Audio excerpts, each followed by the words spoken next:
Inaubos pala sa barkada. Oo. Ay di sabi ko ako di sige. Kung saan ka masaya, doon ka. Diba? Masaya siya doon, bahala na siya. Pero siyempre, nasaktan ka rin. Nasa umpisa. Oo, kaysa magtiis naman ako ng malaki-laki ng perang nawala sa akin kung bibilangin ko yun kada biyahe ko, kung nagbigay ko kanya 1,000. Kada biyahe yun, iba pa yung ang bigas ko sa araw-araw binibili, 3 kilo, gano'n lang maglalaki kain ng mga anak ko. Tapos ulam pa. Pagka kinabukasan, biyahe ako ulit. Bigyan na naman ako sa kanya, ganun. Wala namang mangyari, di...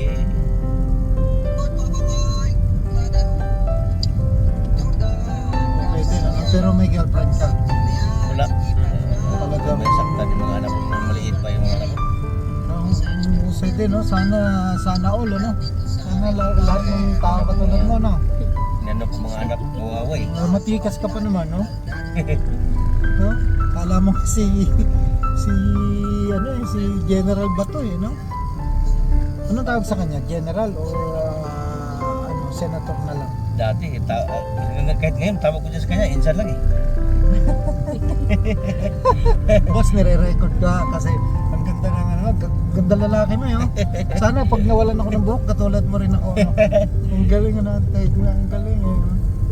Natutuwa naman ako sa iyo, boss. Lalo na yung mga anak mo na pagtapos mo, no? Hindi balakid yung asawa mo, salbahe, no? Eh, hirap ang kinabukasan ng mga bata na Samantalang dito ka po nagtatrabaho sa Pilipinas, ha? Lalo pala kung ikaw ay nasa abroad. Oo. Lalo nang niloloko ka na mismo. Hindi lang 1,000 kada uwi mong may bibigyan mo sa mismo. Sila siguro. Baka Pati yung mga kaldero, lahat. Baka talagang wala. Galing naman, mabait si Lord, eh, no? mabait talaga sila. Mabait si Lord, oh. Nakakatuwa. Saka kailangan kang magsawa tumawag sa Panginoon. Yeah. Oh, napakagaling naman ang... Kasi dati nung nangyari sa akin nung wala akong iniwanan ko ng asawa ko, wala naman akong ibang lapitan eh. Tama. Buti hindi ka naging tarantado, hindi ka naging nanakit ng tao, hindi mo siya naisipan. Paano ko pagka siguro kung mahina yung ano ko, paano yung mga anak ko? Yung- Anong kinabukasan ng mga anak ko?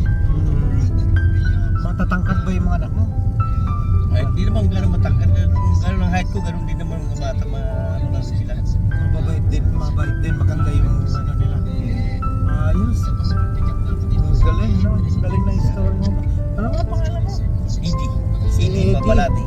Eddie Pabalati. Ang ganda ng apelyido mo, Pabalati. Sa may market daw sila. Sa taas pa yun. Ang galing din ni Eddie.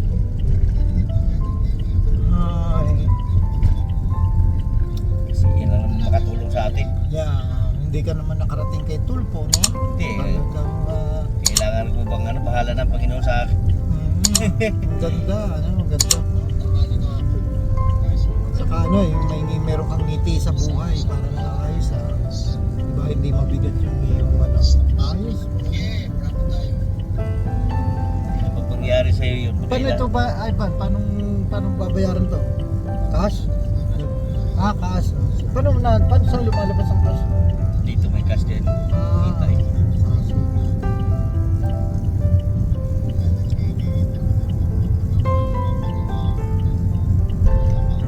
Galing din, ano? Lahat ng bagay kasi Panginoon lahat ang magawa niyan. Yeah. Tao ang gumawa ng kalokohan, pero Alam niya yung kalukuhan ginagawa niya. Kasi hindi naman mangyari kung hindi niya alam yun. yeah. Galing, no? Sana lahat ng tao katulad mo, no?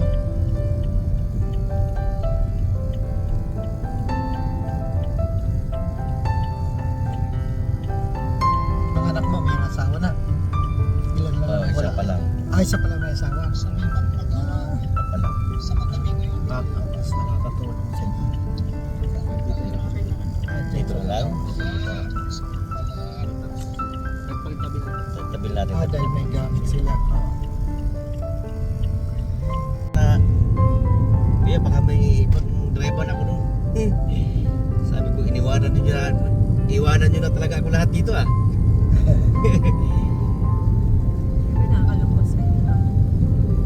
Pero sinabihan ako ng bunso ko, sabi niya, pwede ka naman i-ano nila, papa, magpakasyon ka lang ah. Oo, ayos yun. Oo, tama. Kasyon ka doon para ano, libang ka. Tama. Galing. Mabait ang kapalaran. Mabait si Lord. Marunong lang ang Panginoon talaga. Huwag ka lang ako, hindi talaga ako nagpahiwalay ng araw-gabi. Yeah.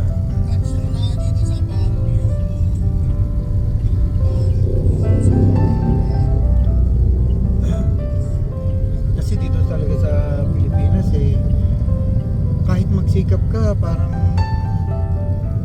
bitin pa rin, hindi mo makuha yung talagang gusto mo no? Halimbawa gusto mong sasakyan, Sakyan, wala pa hindi rin. mo mahirap Kaya paano yung down payment? Sa totoo lang, ang pagkuha ng sasakyan, dito lang gumaan ang mga driver na pumasok ang Grab at saka Uber sa Pilipinas. Gumaan ng sasakyan.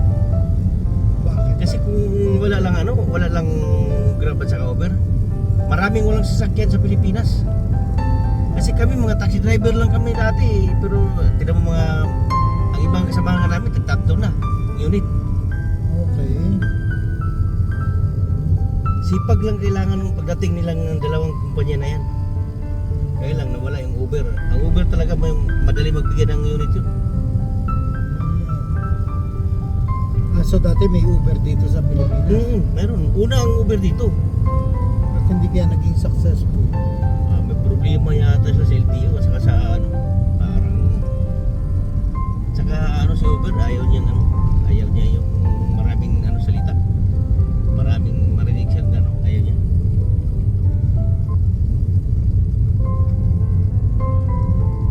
Gusto niya tahimik lang at saka trabaho na trabaho. Yan lang niya. Alam mo na sa atin. Maraming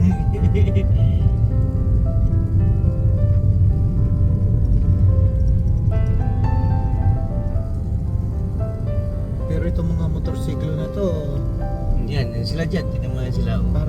parang tingin ko panalo sila dahil ang government hindi masyadong focus sa kanila Pero sa checkpoint sila ang paborito. sa checkpoint. Oo. Kasi di ba marami yung nang-hold up na namamaril na mga nakamotor. Yan. Kaso mo ngayon hindi mo yung iba sa kanila grab it. Oo. Yang naka-asol joyride yan.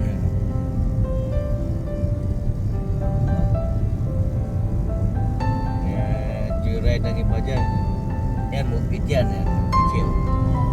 Dalawa yan sa kanya, lalamog at saka joyride. Yung lalamog, gamit naman yun. Mga delivery, pwedeng yung anong klaseng gamit. Yan o, joyride o yan. Joyride siya, no? Oo, joyride siya. Pero may kutsi din yan, may kutsi din ng joyride. Ganito. Okay. Ewan ko, bakit karamihan ng mga taong nag-aral sa UP Yan sila pa yung tatalino kasi hindi ka naman mapapasok ng UP kung hindi ka matalino. Meron sila mga standard grade dyan.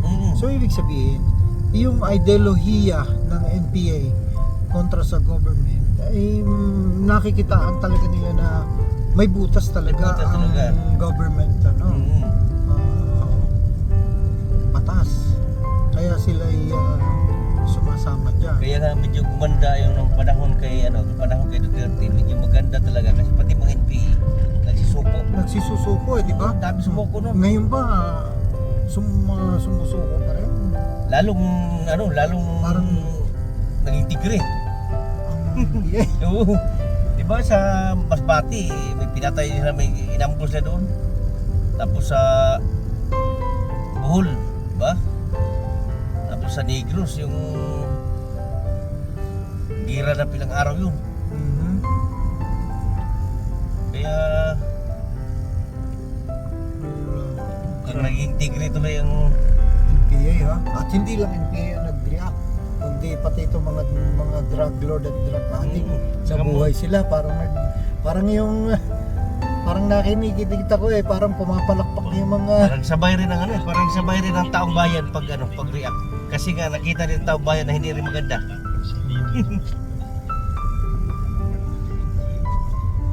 Hindi, ang mga NPA sa tingin ko, hinahanap kasi nila yung tig 20 kilo. Yung pangako ni presidente dati yung tig 20 kilo. mabigas. Oo, nabigas. Kaya sabi ko, huwag nyo nang hanapin tig 20 kilo na yan. Malabo na natin yan. Sabi ko, ibuto nyo lang kung sino ibuto nyo. Sabi ko, ako lang ha. Magsisikap na lang ako. Hindi ako aasa dyan. Mabuti pa.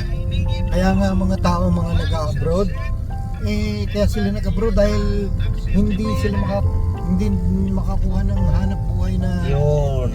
Tama. sasapat sa kanilang pamilya. Ngayon, syempre ikaw bilang isang mamamayan, naghahanap ka ng pwedeng makaluwag-luwag sa pamilya mo. Tama. Ay nakikita nila yon sa pagtatrabaho sa ibang bansa. Kita mo, graduate na yung mga bata sa ano ha. May kurso sila pero bakit gusto pa talaga nilang umalis? Yeah. At sabihin talagang mas may kinabukasan sa abroad. Kaya may kinabukasan sa abroad. Ay yung mga nag-abroad na yan ang may mga potential, may mga mahuhusay na kaisipan na sa pag-asenso. Yan. Pero mo, nakaisip sila makipagsapalaran, di ba? So, tapos yan ang dapat na mahalin ng government talaga. Na may pag-asa sila dito sa Pag-asa sila. ito. Kaso mo wala, doktor na nga dito pag gusto pang mag-abroad at doon na maglingkod sa ibang bansa dahil alam nila na okay do. Ayan, galing ni Mr. Eddie. So yung pala mga anak mo, yung mga scholars sila. Kaya pala magandang naging resulta ng ano. So syempre pag scholar ka, napakalaking bagay dahil una yung mga tuition nila nalilibre dahil baon lang ano ko problema sa kanila. Baon lang nga talaga. Ang galing kaya pala naman tsaka bukod doon nakita nila yung background na kailangan magsikap sila dahil nakikita yung nangyari sa pamilya ninyo. Nagkaganon kayo ng misis mo, nakita nila yung pagsisikap mo. So talagang naisip nila yung magpatuloy at magpakabuti sa pag-aaral. Total, may sasagot naman sa pag-aaral nila. Scholar pala sila. Wala sila eh. Ang galing. Sana ganun lahat. Kung ganun lahat ang mentality ng ating mga kababayan. Saka ano nga mga anak ko pag galing sa school, ano na. Ilang ano mo, card mo? Yan, ganito, ganyan. Ala, mababain sa'yo. Sa akin, mataas. parang gano'n. Sabi ko, bakit gano'n kasi mga, kailangan mataas para ano. Parang gusto nilang umasinso talaga yung utak nila na ano. So, ang family ni mo Pabalate. Pabalate. Alam mo, may YouTube channel ako, Hillglow TV. I-upload ko to, napakaganda ng mga sinabi mo. Parang na-impress ako. Na-impress ako. May ano din ako pero hindi pa ako ano EDTV. EDTV ka naman? Oo. Pero wala pang ano yan.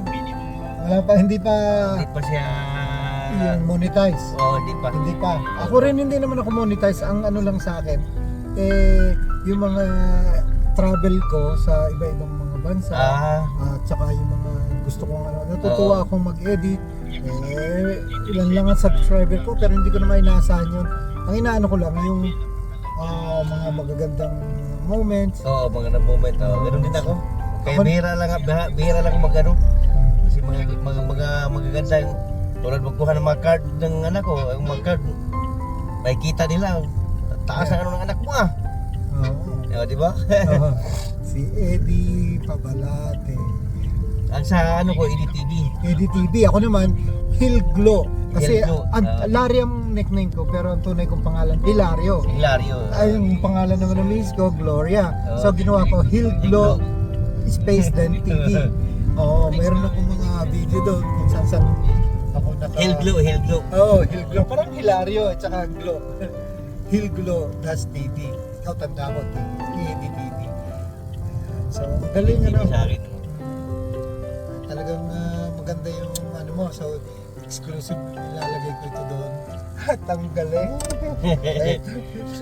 At gagawa ako kukuha ako ng picture natin. Daling sumama ka sa picture. Kasama natin si Eddie. Teka. Ayan. Ay, ako kasi kailangan. Ay, yan. Ang galing na smile ni Eddie. Ayan, screenshot yun.